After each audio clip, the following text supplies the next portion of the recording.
Retail trade sales in South Africa fell 1% last year from 2022. The numbers are reflective of a weak economy that's leaving consumers out of pocket. Retailers have had to deal with high inflation, supply constraints, increased unemployment, and the power crisis. The retailers have been facing a number of challenges in recent years. It's been an ugly combination of the power crisis, high inflation, and consumers shopping for cheaper alternatives. The iconic Pick n Pay, founded back in 1967, is struggling to keep afloat. The food and clothing retailer is in deep financial trouble. Pick n Pay's just sort of lost their way. If you think back to the 80s, Raymond Ackerman was the champion of the consumer, fighting against bread price fixing, fighting against petrol price fixing. Switch to Shoprite. Shoprite is absolutely that champion of the consumer. They talk around 800 billion given back to consumers in savings in the last 6 months.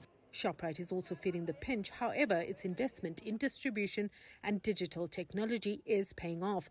Results out last week showed an almost 14% jump in sales for the 6 months to end December as customers flocked to Shoprite stores for lower prices.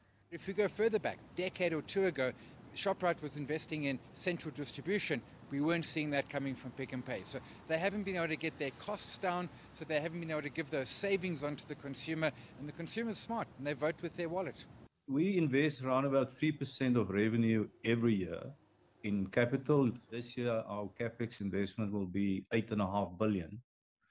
And that is by a long mile much more than any of the other retailers. We've given our extra savings customers 8.4 billion worth of savings instantly. The power crisis continues to weigh on the economy and businesses. In the 6 months, we spent just over 500 million on diesel for the generators alone.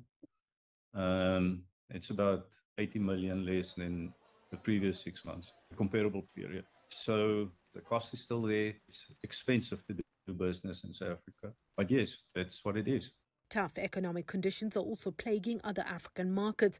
Clothing retailer TFG also recently announced it would be closing stores in Zimbabwe. Woolworths also posted a 7.5% drop in profits as consumers struggle in its main markets in Africa and Australia.